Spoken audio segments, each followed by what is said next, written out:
I'm Amber Ryan, 34, married to Trevor for almost 8 years. People say we're one of those couples who just work. Our house is clean, our dinner parties are casual and competent, our arguments rarely leave a trace. But I'm being honest, and lately I've started forcing myself to be. Our life feels like one long hallway. Straight, tidy, without windows. Trevor's family invited us to a picnic. His mom passed years ago, so now it's just his dad, Landon, and a handful of siblings and cousins. We're at a park, some county spot with benches, old grills, and a little playground off to the side. The kind of place where people talk about potato salad like it's a personality. Trevor's cousin brings her famous lemonade. His brother hauls in a cooler full of beer. Kids shriek as they chase each other between the trees. I smile, I nod, I ask the right questions. And still, I feel like I'm watching from outside a glass wall. I'm holding a paper plate I don't want and a soda I haven't sipped. Trevor is off talking to his sister about stocks or their dad's blood pressure medication. And then I feel it, someone's watching me. Not in that creepy, skin-prickling way, but in a quiet, deliberate kind of noticing dot. It's Landon. He's seated a few feet away, legs stretched out, one arm resting on the bench back. He doesn't look away when I meet his eyes, just raises his brow slightly, like he's inviting me to acknowledge what's already happening. I glance down, try to reattach myself to the moment, catch up on a kid's shirt, bees buzzing over a bowl of watermelon. But that feeling stays, that I'm not just being looked at, I'm being seen. Landon doesn't say much to me that afternoon. A few short comments about the weather, about how Trevor's cousin overcooked the ribs. He speaks like someone who never rushes to fill silence. At one point, I go to throw away my plate and he gets up at the same time, walking beside me without a word. I always forget how loud these things are, he says, nodding toward the crowd. I laugh too quickly. Yeah, it's like chaos with a schedule. He smirks. That's family, I guess. And we're quiet again, walking back slowly. My arms cross without thinking. I catch him looking once more, but this time he turns away first, back at the picnic table. Trevor squeezes my shoulder, asks if I'm okay. I say I'm just a little tired. He kisses the top of my head and goes back to laughing at something on his brother's phone. Landon is still there, still watching. Not intensely, not with any hunger, just awareness. Like he notices I haven't touched my soda. Like he knows I'm lying about being tired. The rest of the day plays out as expected. Lawn games, a toddler tantrum, group photo with everyone squinting into the sun. We say our goodbyes with hugs and folded chairs. That night in bed, Trevor talks about refinancing options and the new office coffee machine. I nod and in all the right places, pretending not to notice that I'm thinking more about a man 20 years older than me than the one whose ring I wear. I tell myself it's just a moment, a glitch, a product of feeling out of place and being seen at the wrong time. But I don't believe it, and somehow, I think Landon doesn't either. The party was for Trevor's niece. She turned 6. And the entire family turned out like it was a royal coronation. Balloons in 3 shades of pink, cupcakes with edible glitter, a rented clown who looked like he hated children. I did what I always do at these things. Hovered near the edges, made polite small talk with people who still forget what I do for a living, helped cut fruit I wouldn't eat, and waited for the hours to pass. At some point, when the music got too loud and the sugar-fueled chaos reached its peak, I slipped away and stepped out onto the balcony.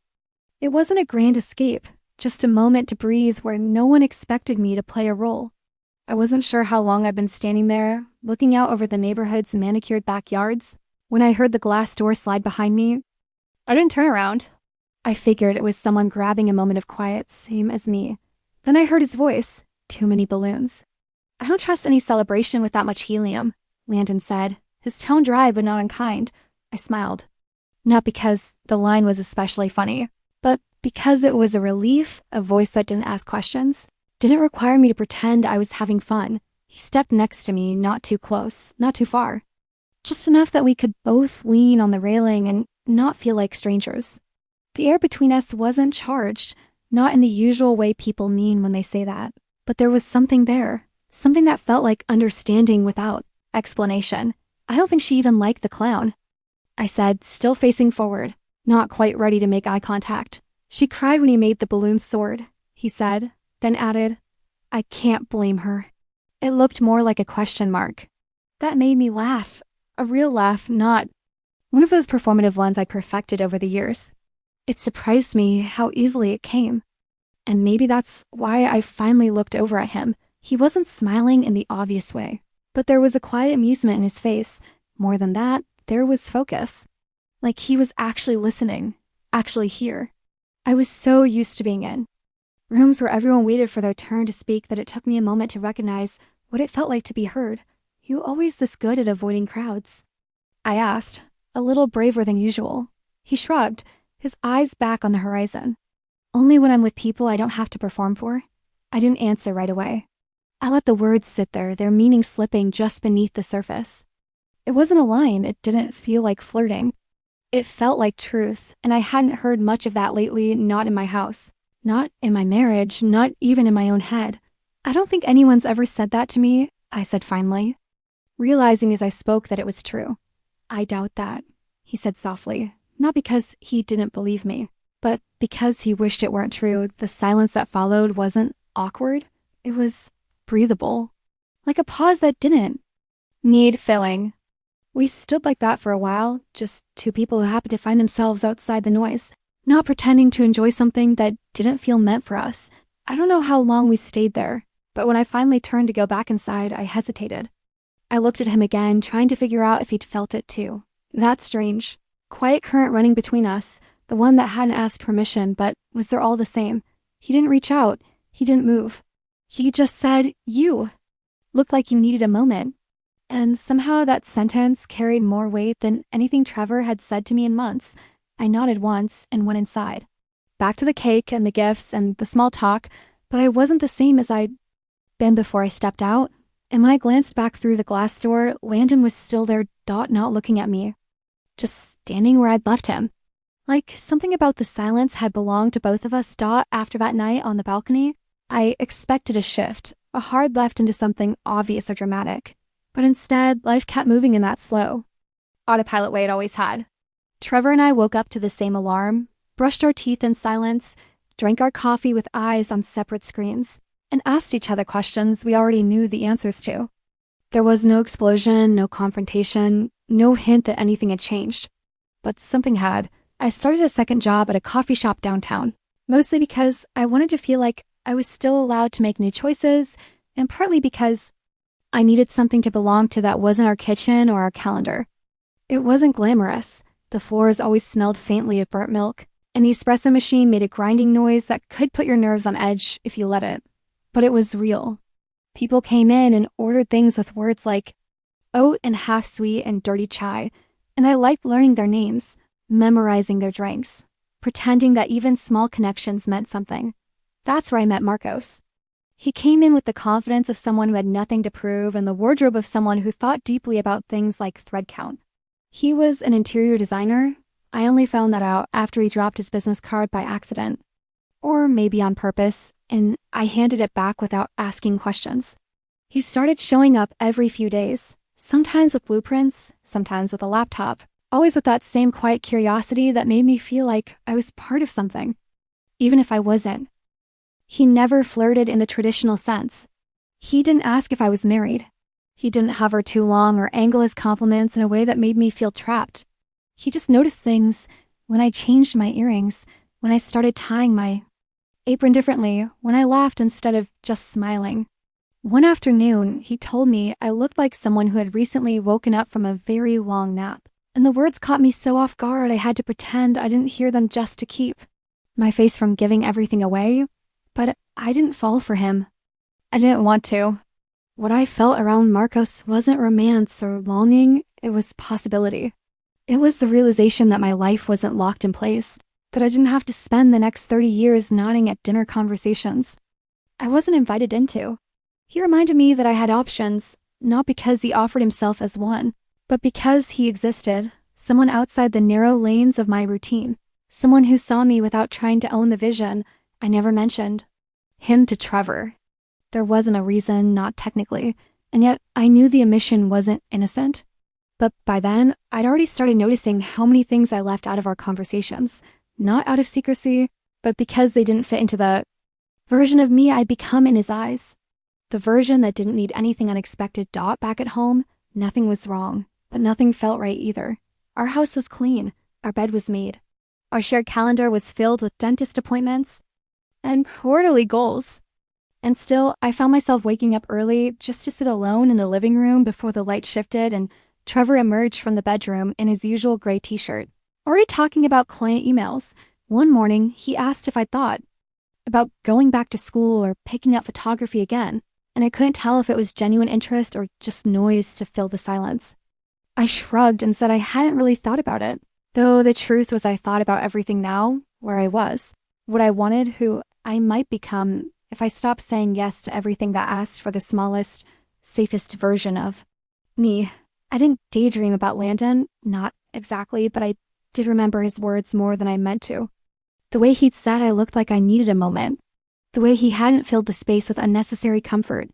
The way his silence had felt more honest than most people's apologies. It wasn't love.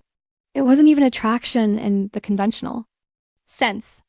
It was awareness of him, of myself, of a line I hadn't noticed. I'd been walking until someone else stepped near it, and for the first time in a very long time, I didn't feel numb. I felt alive. Not happy. Not content. Just alive. And somehow that felt like the beginning of something I couldn't name. It was a Wednesday when Trevor asked if I could drop off a folder of documents at his father's house. Something about insurance. Records or banking statements he'd forgotten to bring over last time they met. He said it like it was no big deal, like I was just running any other errand. Like there was nothing unusual about me showing up alone at Landon's door in the middle of the afternoon.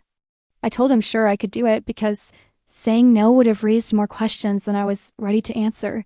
And because some part of me, the part I was still pretending not to listen to, didn't mind the idea. Landon lived in a quiet neighborhood where the houses had space between them and the trees weren't planted in strict, city-planned rows. His front yard was a mix of trimmed hedges and a patchy lawn that looked like he didn't care much about impressing anyone, but kept things presentable out of habit. When I rang the bell, I didn't even have time to check my reflection in the glass before he opened the door, holding a half-peeled orange in one hand and looking like he'd been expecting someone, even if it wasn't necessarily me. He stepped aside without a word, just a nod, and I walked in like I'd done it 100 times, even though it had only ever been for dinners or holidays with Trevor. The house smelled like citrus and old books, that specific kind of calm that exists in places where nobody's rushing to be anywhere else. I handed him the folder and said something neutral about Trevor being swamped at work, and he made a quiet sound of agreement like he understood without needing the details. Stay for tea. He said after a beat, not insistently, just evenly, like it wouldn't mean anything if I said no, and it wouldn't mean anything if I said yes. But somehow it would mean something either way. I hesitated for just long enough to know I shouldn't. Then said all right, because pretending not to want to stay felt more dishonest than actually staying. He poured the tea without asking how I liked it, which somehow felt more thoughtful than any number of overly polite questions. We sat in the kitchen across from each other at a small wooden table with rings from years of cups left on the surface, like a timeline nobody had tried to clean away. He didn't ask about my job or my marriage or my family. Instead, he asked if I'd always liked cities more than small towns and whether I thought people were more honest in winter or summer. I didn't have answers for any of it, not good ones, but I liked the way the questions moved, not straight, not polite, but somewhere real. There were pauses in the conversation, not the awkward kind, but the kind that felt earned, like we were both allowed to think before we responded instead of performing quick wit. At one point, I noticed he'd finished his tea and hadn't touched the orange again. Just let it sit there, slowly drying at the edges while we talked about everything. And nothing. It wasn't flirtation, not even close, but it was something. Something shaped like attention, like care that had no expectations attached to it. And when I finally stood up and said I should get going, I felt it again. That slight pull to stay, not for what might happen, but for what wouldn't. There was no pressure, no tension, just the quiet sense that here in this kitchen, I didn't have to pretend I wasn't halfway invisible most days. He walked me to the door and held it open like it was part of some unspoken ritual. I turned to say goodbye, already halfway through a polite thank you, when he said it not loud, not soft, just with a kind of clarity that made me stop talking. Take care of yourself. You deserve more than just getting through the day. He didn't say it like it was advice or criticism or a line. He said it like it was the kind of thing someone should have told me years ago, and maybe no one ever had. I nodded, not trusting my voice, and walked down the steps without turning around, clutching my keys a little tighter than necessary, not because I was nervous, but because I didn't know what to do with my hands anymore. That night, after dinner and dishes, and our usual exchange of logistics about the rest of the week, I sat on the edge of the bathtub brushing my hair and thought about those words, not because they changed anything, but because they made it harder to keep pretending nothing needed to. And somehow, that realization felt more dangerous than any kiss ever could. The message came 2 days later, late in the evening, when Trevor had already fallen asleep on the couch, one hand still loosely gripping the remote and a half-watched documentary humming in the background. I was sitting in bed with my laptop open, pretending to read something work-related while really just scrolling aimlessly, letting my thoughts drift to places I had been trying not to name. The notification slid across the top of the screen like any other, no different in form from the dozens of messages that passed through my phone every day, but my body recognized his name before my mind did. Landon Ryan. I hope I didn't cross a line the other day. If I said too much, I'm sorry. I just needed to say it. There was no emoji, no punctuation meant to soften the tone, no ellipses to signal uncertainty. Just words, direct, measured, and carefully placed like someone who had been turning them over for hours before deciding they couldn't stay inside any longer. I read it once and then again, not because I didn't understand it, but because I did. I understood it completely. At first, I didn't respond. I told myself I needed time to think, that there was no urgency, that replying too quickly might signal something I wasn't ready to name. I set my phone down and got up to refill my glass of water, though I wasn't thirsty. I stood in the kitchen in the dark, the fridge humming softly, the silence around me too thick to ignore. When I picked the phone back up 20 minutes later, the message was still there, waiting, unchanged, but somehow louder now. I opened our thread and stared at the blinking cursor, trying to figure out what the right tone was, how to respond without tipping the balance too far in any direction. I knew I couldn't pretend the message hadn't affected me. I also knew I couldn't afford to say everything that had been collecting under my skin. So I typed slowly, choosing each word like it might be examined under a microscope. Me, you weren't out of line, just honest. I didn't expect it, but I didn't mind it. I sat with that message for another full minute before hitting send. My heart didn't race. My hands didn't shake. I wasn't afraid of being caught or misunderstood. What I felt was something else entirely, that low, persistent vibration. Under everything I called normal, a sense that I had been holding my breath for longer than I realized and was only just beginning to exhale. He didn't respond right away, and I didn't wait for him to. I turned off the lamp, slid under the blanket, and closed my eyes, knowing full well I wasn't going to sleep. In the darkness, I replayed the exact sound of his voice when he told me I deserved more than just survival. I hadn't been able to stop thinking about that sentence, not because it was revolutionary, but because no one had ever said it to me without attaching a condition or suggestion or an underlying offer. I didn't know what Landon wanted from me. And maybe that was the most disarming part of it, that nothing about his words asked for something in return. He wasn't baiting me, wasn't testing the waters, wasn't dangling some alternative life in front of me like a prize. He had simply said the truth as he saw it, and somehow that was more intimate than anything else that could have happened. Between us, the next morning, I woke up to sunlight filtering through the blinds and an unread message on my phone, but it wasn't from him. There was no follow-up, no thank you for understanding, no awkward pivot into small talk. He'd said what he needed to say, and I'd answered.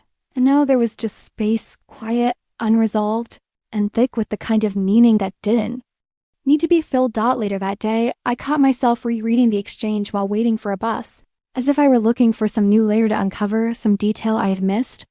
But nothing had changed. His message still carried the same weight, and my reply still felt like the first honest thing I'd said in a long time. The rest of the day passed in that strange fog of heightened awareness, where everything around me, the noise of the street, the movement of strangers, the rhythm of coffee orders, felt slightly muted compared to what was happening just beneath the surface of my skin. By the time I got home that evening, Trevor was already there, talking loudly on a conference call, pacing the living room like he always did when trying to sound more important than he felt. I kissed his shoulder as I passed, and he didn't pause his sentence or acknowledge the gesture. It was fine. It was always fine. But now I knew the difference between silence that numbs and silence that sees, and that knowledge was not something I could UNLEAR and dot. The change didn't come all at once or in a way anyone could point to and say, there, that's when she became different. It wasn't in the way I dressed or how I wore my hair or the type of shoes I put on in the morning. It was in the space between words, in the pause before I answered questions, in the way I started saying what I actually meant instead of offering up the soft, agreeable versions of myself that made other people comfortable.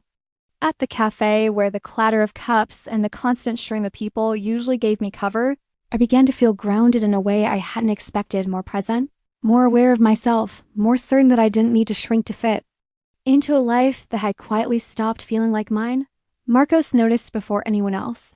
He didn't say anything at first, but there was a shift in how he looked at me, like he'd been watching something come into focus for weeks, and now it was finally sharp enough to name. One afternoon, while we were restocking the pastry case, together he paused, leaned slightly against the counter, and said, "You don't seem like you're waiting for anything anymore. It's like you're actually here now, like you woke up." I didn't answer right away, partly because I hadn't realized how visible the shift had become, and partly because it startled me to hear it out loud from someone who wasn't part of the life I was slowly peeling away from. Instead of deflecting, I just met his gaze and nodded once, because anything else would have been dishonest. And I was tired of dishonesty that wore the costume of kindness. Back home, things with Trevor moved along their usual rails. He noticed in his way that I had become more opinionated, less pliable, slightly more unpredictable in conversation. Once, over dinner, he commented that I seemed restless lately, said it with the edge of someone who hoped I would tell him it wasn't true. I smiled, not to reassure him, but because I finally understood that restlessness wasn't a problem to fix. It was a symptom of waking up in a life that no longer fit and realizing you were still allowed to change the size of the room. The next time I saw Landon wasn't planned. It was one of those obligatory family gatherings, a birthday for Trevor's aunt or maybe a retirement, send-off for one of his cousins, something that filled the house with people who all shared stories I wasn't part of and laughter I couldn't quite follow. I had on a dark green dress that I hadn't bought for any special occasion, just because I liked the way it moved when I walked and how it made me feel like I had made at least one decision for myself that day. Landon was already there when we arrived, standing near the bookshelf in the living room with a drink in his hand, talking quietly to one of Trevor's uncles about some documentary they'd both watched. He didn't approach me immediately, didn't seek me out or break the flow of whatever conversation he was in. But the moment our eyes met, something settled in my chest in that strange way that doesn't feel like nerves, but more like confirmation. He saw me in that exact dress, in that exact moment, and something in his expression shifted just slightly. Not surprise, not longing, just recognition. We didn't talk much that night. We didn't need to. There were a few polite exchanges, a passing comment about the food, a quiet observation about how loud the kids were getting upstairs. But the silence between those moments was thick with everything we hadn't said, everything we both knew couldn't be named without consequences. Every glance we shared felt like a sentence in a conversation that had been happening quietly in the background for weeks, maybe months. At one point, I looked up from across the room and caught him watching me again, not in the way people look when they want something, but in the way someone watches when they're trying to understand how someone else became who they are. It didn't feel invasive. It felt steady, almost grounding, like a mirror that doesn't distort. Later, as we were getting ready to leave, Trevor draped his coat over my shoulders and told me he was thinking about taking a week off soon, maybe going upstate or flying to Colorado for a change of scenery. I smiled and said it sounded nice, even though the idea of being alone with him, somewhere distant, felt less like a vacation and more like a test. I no longer had the energy to prepare for Dot as we walked toward the door. I turned my head one last time and caught Landon still in the same spot near the bookshelf, his glass empty now. His eyes following me just long enough for me to feel it without needing to look twice. He didn't smile. He didn't wave. But something passed between us again. Something weightless, but impossible to ignore. When I got home that night and hung the dress back in the closet, I realized I was no longer waiting for anything to happen. I was just waiting to admit that. Something already had happened without warning, in the kind of setting that made everything feel more fragile simply because of how ordinary it was. I had stopped by the grocery store after my morning shift, just a quick run for things we didn't actually need, but that gave me a reason to delay going home. I was halfway through the cereal aisle, pushing a cart with a squeaky wheel, trying to decide between two types of granola I didn't even like, when I saw Landon, alone, with a basket tucked in the crook of his arm and a list in his hand that he clearly wasn't paying much attention to. For a second, neither of us moved. We didn't wave, didn't smile, didn't acknowledge the strangeness of bumping into each other somewhere so disconnected from the small, loaded spaces we usually shared. Then he gave me that slow, even nod he always gave when he was trying to decide whether to speak or not. I stepped forward before he did, because waiting suddenly felt like the wrong choice. And before I knew it, we were standing side by side, making quiet jokes about how grocery stores have started selling 12 different kinds of milk and yet somehow never enough eggs. When we reached the checkout, neither of us said goodbye. He waited while I paid, then asked if I had time for a coffee, said it casually enough to pass as politeness, but not so lightly but I could pretend it didn't mean anything. I looked at the time, made some gesture about having a little room in my day, and followed him across the parking lot to the small cafe next door, the one I passed 100 times but never gone into. We sat near the window at a small round table, both of us holding warm cups we didn't drink from right away, the kind of silence settling over us that didn't require effort to maintain. We talked about things that didn't matter. The weather, an article he'd read about urban gardens, a memory he had of Trevor breaking a neighbor's window as a kid, and it all felt like a smokescreen that we both agreed to walk through, knowing exactly what was behind it but pretending neither of us could see. It wasn't until we stood in the parking lot again, bags in hand, sky beginning to shift into late afternoon gray, that anything real happened. I turned toward my car and he stepped closer, not in a rushed or aggressive way, but in that slow, intentional manner that made it feel like time had just thinned around us. For a second, we didn't speak. I could hear the hum of a truck idling behind us, someone dragging a shopping cart across uneven pavement. The low murmur of voices just far enough away to sound like a memory dot.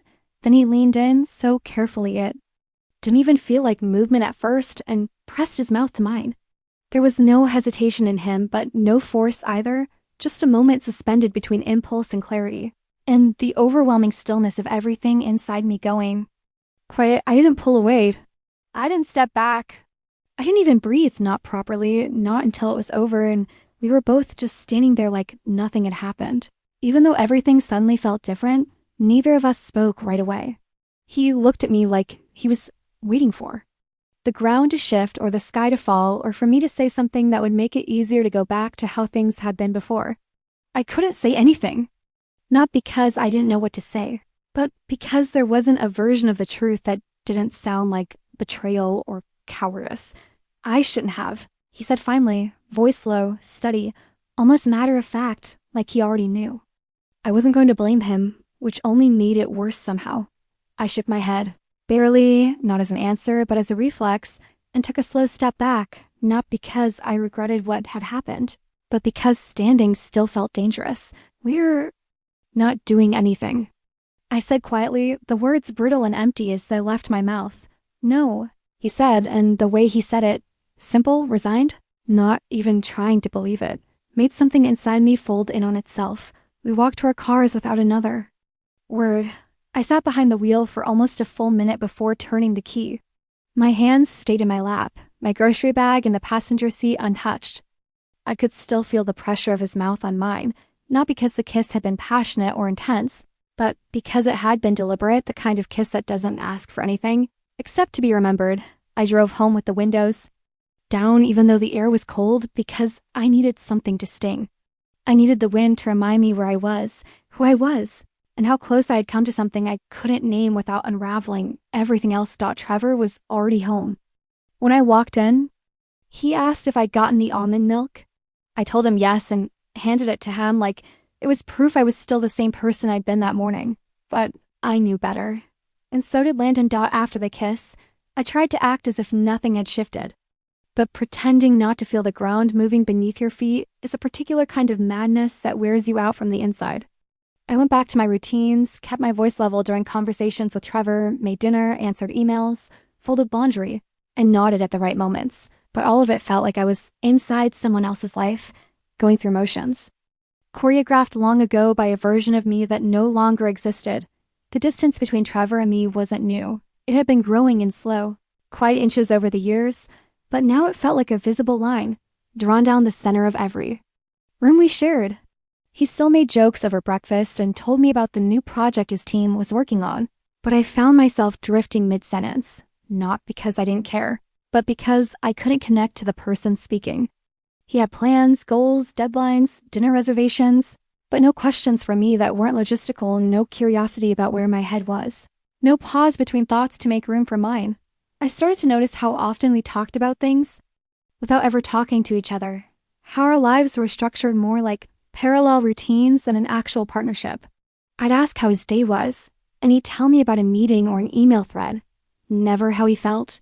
He'd ask what time I was working or whether I needed gas, but never if I was happy.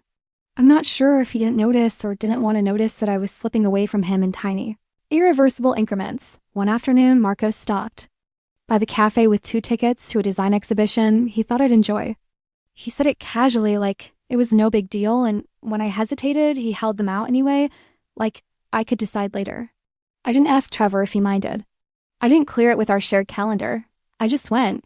That small act, getting dressed and walking into a room full of strangers with no one to answer to, felt like an act of rebellion. Though all I did was show up and observe, inside the gallery, everything was too white, too quiet, too curated, but for once, I didn't feel out of place. Marcos drifted in and out of view, offering occasional commentary that was just insightful enough to make me laugh, but never arrogant. At one point, while we stood in front of a suspended installation made entirely of mirrors and string, he asked me what I saw when I looked at it. I said I saw something coming undone in a beautiful way. He didn't respond, just glanced sideways at me and gave a small nod like he understood what I meant even if I wasn't talking about the art. Later, over drinks, we didn't talk about anything heavy. He asked about my favorite book as a kid, and I told him I used to read the same one over and over just to feel like something in my life made sense. He said he used to rearrange his bedroom furniture constantly because staying still made him anxious. We were just 2 people telling stories that didn't require interpretation. And somehow, in that space, I felt more like myself than I had in months. That night, lying in bed next to Trevor while he snored softly and the glow of his phone lit up his face with meaningless notifications, I realized how far I'd already gone. Not physically, I was right there, in the bed we'd shared for years, but emotionally, I had moved into a space he couldn't follow, not because I was hiding from him, but because he'd stopped trying to come with me a long time ago. Next morning, he looked at me across the kitchen table with an expression I couldn't quite read and said, "You've been different lately." I took a sip of coffee, met his eyes without blinking, and said, "I'm just growing up." He didn't argue, didn't ask for clarity, didn't reach across the table to pull me back. He nodded like he accepted the answer, even if he didn't understand it. That was the moment I knew, not hoped, not suspected, but knew that whatever tether had once tied us together had gone slack. We were no longer building the same thing.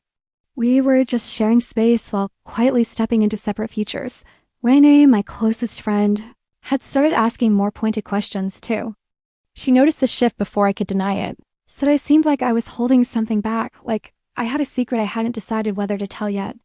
I laughed it off, gave her half answers, told her I'd just been working a lot and trying to find balance, but I could tell she didn't buy it. Her eyes stayed on me longer than usual, her questions just a little too specific to be casual. I didn't confess anything to her, not because I didn't trust her, but because saying it out loud would have made it real in a way I wasn't prepared for.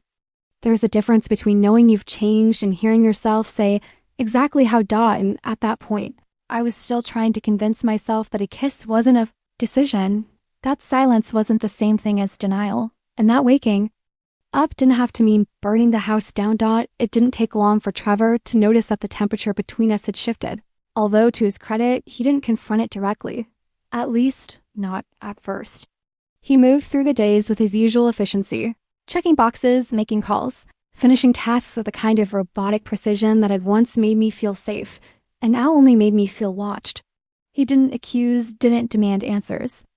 But there was a new tightness in his voice when he asked where I'd been or what time I was getting off work.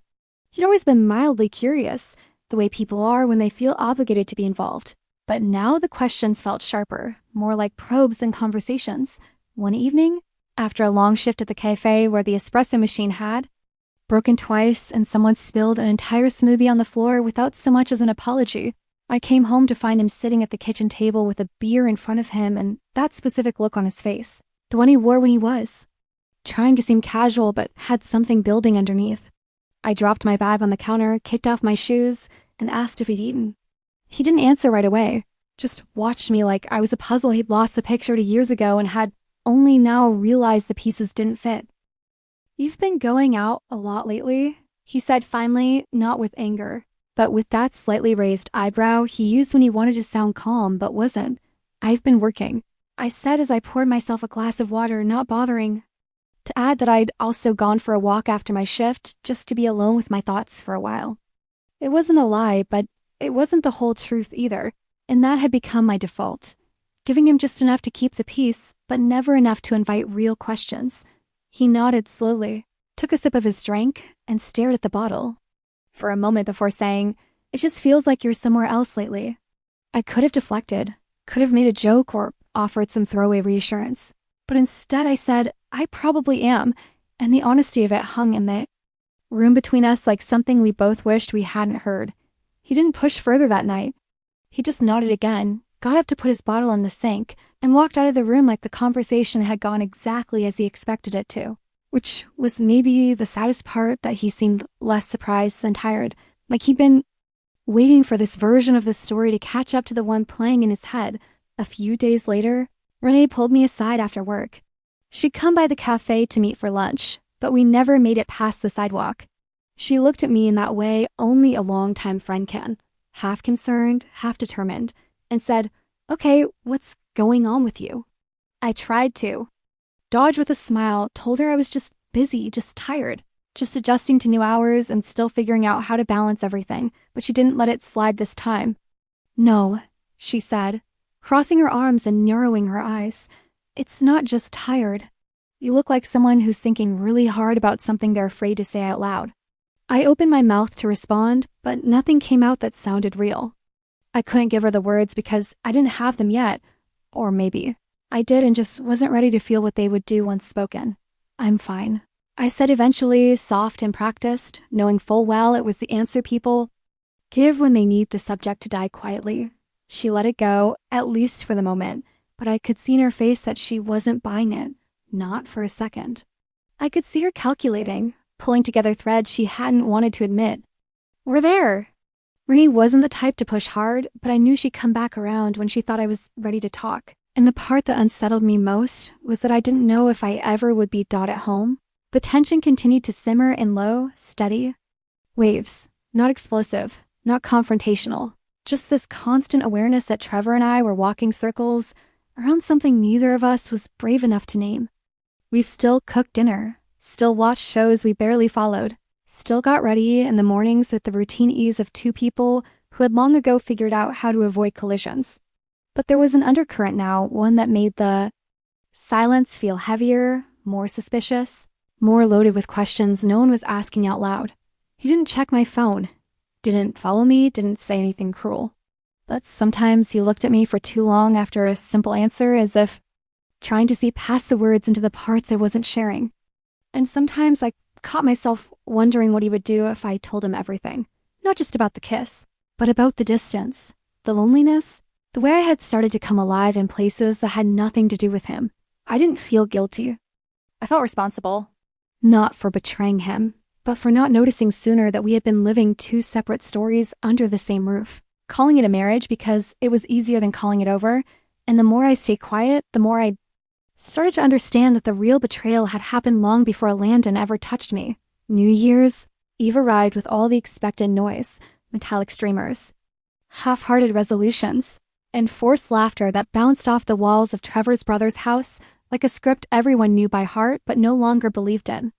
I wore the green dress again, not because I expected anything to happen, but because I felt more like myself in it than I did in anything else hanging in my closet. When I stepped out of the car, Trevor glanced at me and said I looked nice, then immediately returned to checking his phone, barely letting the compliment land before it disappeared. Inside, the house was already crowded, the kind of overdecorated gathering where everyone smiles just a little too hard, their eyes slightly glazed from champagne and obligation. Kids darted between legs and glittery headbands. Relatives rehashed the same 4 stories they always told at holidays, and the music was just loud enough to make you lean in, which meant you spent the entire night pretending to care more than you did. I found myself wandering, first to the kitchen, then the hallway, then eventually out onto the back deck, even though the air was sharp and damp, and the wind kept tugging at the hem of my dress. I didn't go out there to hide, not exactly. I just needed to be somewhere that didn't feel like a stage. When the door opened behind me, I didn't have to turn around to know who it was. I could feel him before he spoke, that particular stillness Landon carried with him. The way he filled a space without taking it over. He didn't say my name. He didn't comment on the cold or noise inside. He just came to stand beside me, not too close, not too far. Eyes forward as if the dark sky might offer answers neither of us had asked for. For a while, we didn't speak. The silence wasn't awkward or loaded. It was mutual, chosen something both of us needed. When he finally did say something, it wasn't what I expected. "You look like you're waiting for something that won't come," he said, his voice low, steady, not pitying. I didn't respond. I didn't need to. He wasn't wrong. We stood there for a few more minutes, listening to the muffled countdown happening inside. And then the moment passed, as they always did, without incident, without confession, without anything that would leave a mark. When we went back inside, we separated automatically, folding ourselves back into our assigned roles. I smiled at Trevor's aunt, accepted a refill from a cousin I barely remembered, and played the part with precision. Later in the night, when the room had thinned out and people started slipping into coats and saying half-drunk goodbyes, I saw Landon near the staircase, talking to one of the nephews about something mechanical, maybe a car or a tool. Something I knew nothing about, but could tell he understood with the ease of someone who'd fixed broken things his entire life. He looked up just once, across the room, and met my eyes. He didn't hold the gaze too long, didn't smile or nod, but the look stayed, not like a question, but like a mirror. I left before midnight, made an excuse about a headache, even though I felt clear for the first time in weeks. Trevor offered to stay, asked if I wanted him to come with me, but I told him to stay and enjoy the party. I kissed his cheek lightly, the way people do when they don't want to explain what they're thinking, and walked out alone. The night air was cold enough to make my eyes sting. I liked it that way. I needed it. I drove home with the windows. Halfway down, music low, heart silent. It wasn't about Landon, not entirely. It was about the version of myself I'd worn all night. Polished, agreeable, pleasant, and how heavy she felt now that I was alone with her again. Back in the apartment, I poured a glass of water, sat on the floor with my shoes still on, and stared at the blank wall across from me. Not because I was sad, not because I was angry, but because I didn't know how to be that woman anymore, the one who kept choosing peace at the cost of herself. And what scared me most was how no one seemed to notice. She had started to disappear by. Mid-January, the apartment felt quieter than usual, not because of the weather or the season or even the way light changed through the windows, but because Trevor and I had run out of things to say that weren't rooted in logistics. We still shared the same space, the same bed, the same meals, but we had stopped sharing the small, invisible things, the glances across the room when something funny happened, the idle touching and passing, the habit of recounting nonsense from our days simply because we wanted each other to hear it. Our conversations became dry transactions, focused on bills, groceries, errands, reminders, and every so often a vague plan for a dinner that neither of us actually wanted to attend. He had been promoted, some management position with a complicated title and a bigger desk, and though he never said it outright, I knew he liked the way it made him feel necessary. He started coming home later, working on weekends, slipping into calls with the kind of language that sounded rehearsed and heavy with self-importance. I never asked him to come home early or to put his phone down. I didn't remind him that his absence made our house feel like a waiting room. I think we both preferred the distance by then, even if neither of us admitted it. One night, while I was closing the cafe, sweeping under tables while a new song played softly over the speakers, I thought about how long it had been since I'd laughed in my own kitchen. It wasn't a dramatic thought, not the kind that makes you sit down and reevaluate your entire life, but it landed with the quiet ache of a memory that had stopped showing up on its own. I finished cleaning, turned off the lights, and locked the doors, feeling something inside me settle into the shape of a decision I hadn't yet put into words. The next day, Landon came by the cafe, not to see me, not explicitly, not in any way that could be pointed to as inappropriate, but just long enough to order coffee and linger by the window for a few minutes, before quietly disappearing back into the flow of downtown life. I hadn't seen him since New Year's, and I wasn't sure whether I was relieved or disappointed when he didn't say anything beyond the basics. He didn't mention the party. He didn't ask how I was doing. He just said, "Thanks, Lynn." I handed him his drink, and when our hands brushed lightly, unintentionally, inevitably, he looked at me with a kind of careful sadness that I didn't fully understand until later that evening. It was during one of those long stretches of quiet at home, the kind where Trevor worked in the study and I curled up on the couch with a book I wasn't really reading, that the memory of Landon's words came back to me with more weight than before. "You don't look lost anymore," he had said, his voice calm, not cruel, just honest in the way that always made me feel like he wasn't speaking to the version of me I tried to maintain, but to the one I kept buried under what was expected. "Now you just look sad." At the time, I had laughed under my breath, waved it off like it was too poetic to be true. But the more I replayed that sentence, the more I realized it was exactly right. I wasn't drifting anymore. I wasn't uncertain or passive. I was still quiet, aware, and underneath all of that clarity was a sadness. I couldn't ignore that it wasn't the sadness of heartbreak or betrayal or loneliness. It was the kind that came from knowing exactly where you stood and still not being able to move, like standing in an open doorway and realizing the only reason you hadn't stepped through it yet was because you were afraid of what leaving would say about everything you'd stayed for. I didn't tell anyone how much those words had stayed with me. I didn't bring them up to Renee, even when she asked if I was okay, her voice softer than usual, her eyes scanning my face like a map. She hadn't studied in a while. I didn't tell Trevor because he wouldn't have understood what it meant to be seen like that, not in a romantic way, but in the way that makes you realize how invisible you've become to the people who know you best. Instead, I carried the truth quietly, tucked it into the corners of my days, let it change the way I moved through the world. I started taking longer walks after work, started saying no to plans that didn't interest me, started spending more time alone without feeling guilty about it. I didn't know what that made me, selfish, unfaithful, unraveling, but felt more honest than anything I'd done in months, and honesty, even when painful, had started to feel like the only thing worth holding on to. It wasn't planned, not in the way people imagine big moments happening. There was no dramatic music, no storm outside, no accidental meeting orchestrated by some force larger than timing. It was just another ordinary afternoon, the kind where the city feels quieter than usual and the cold air presses in around you like a second skin. I had taken a walk after work, telling myself it was to clear my head, though lately it had become more about avoiding going home than anything else. The streets were half empty, the sidewalks lined with tired-looking shops, and I found myself turning corners without intention, letting my feet decide where to go because my mind was too full to offer directions. I saw him before he saw me. Landon was sitting at a table outside a corner cafe, wrapped in a dark coat, a paperback folded in his hands, the untouched coffee in front of him beginning to lose steam. He looked up just as I started to cross the street, and for a second, I considered walking the other way, pretending I hadn't seen him, pretending I wasn't already walking towards something I had tried so hard to stay ahead of.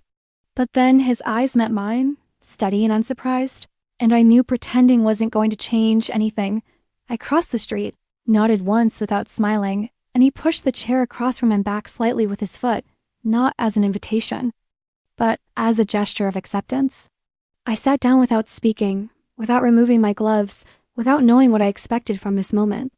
There was no greeting, no tension, no reference to the last time we had stood near each other in silence. Just the low hum of a nearby heater and the faint sound of traffic in the distance.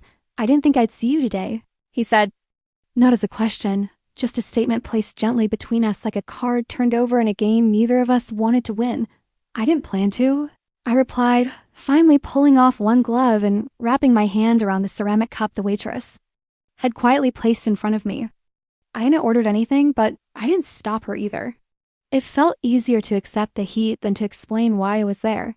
For a while, we said nothing. He watched the street. I watched the steam curl around the edge of my cup.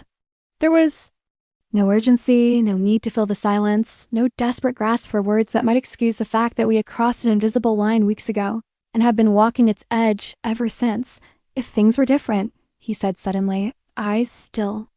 On the street, voice low and careful, maybe we would have... He didn't finish the sentence, and I didn't need him to. That sentence had already been forming in the space between us for weeks, in every unfinished glance, every unspoken thought, every careful decision not to touch, not to call, not to step too far. Yeah, I said, not to agree with him, but to let him know I heard it, too, the echo of a path that didn't exist and the weight of choosing not to follow it. We didn't talk about the kiss. We didn't talk about the messages. We didn't talk about Trevor or guilt or reasons why nothing had moved past that moment in the parking lot. Instead, we talked around it, about work, about how the cafe always overcooked their muffins, about the way the days felt longer now, even though they technically weren't, and still, the silence beneath every word was louder than anything we said. Eventually. I looked at him, really looked at him, and saw how tired he looked, not in the way people look after a long day, but in the way someone looks when they've been carrying something heavy for too long and finally stopped pretending it wasn't there. I wanted to reach across the table, not to hold his hand or to start something I couldn't finish, but just to let him know that I saw it, the weight, the ache, the quiet resignation in his shoulders. But I didn't. I should go, I said. Instead, and it felt true the moment I said it, even though I didn't want to move. I stood up slowly, tugged on my glove, and reached for my bag, feeling his eyes on me but not daring to meet them again. He didn't argue. He didn't ask when he'd see me next. He just said, "Take care," in the same tone he'd used the first time I dropped off that folder in his house, and I knew it meant more now than it did then. I walked away without looking back, the wind slicing through my coat, the noise of the street growing louder with every step. I didn't cry. I didn't shake. I didn't replay the conversation in my head. I just kept walking, the pavement steady beneath my feet, the sky above me wide and gray and honest. And in that moment, I knew we had crossed a threshold, not into an affair, not into love, but into a truth that could no longer be softened. We had come to the edge of something and chosen not to fall, but the ground behind us would never feel the same.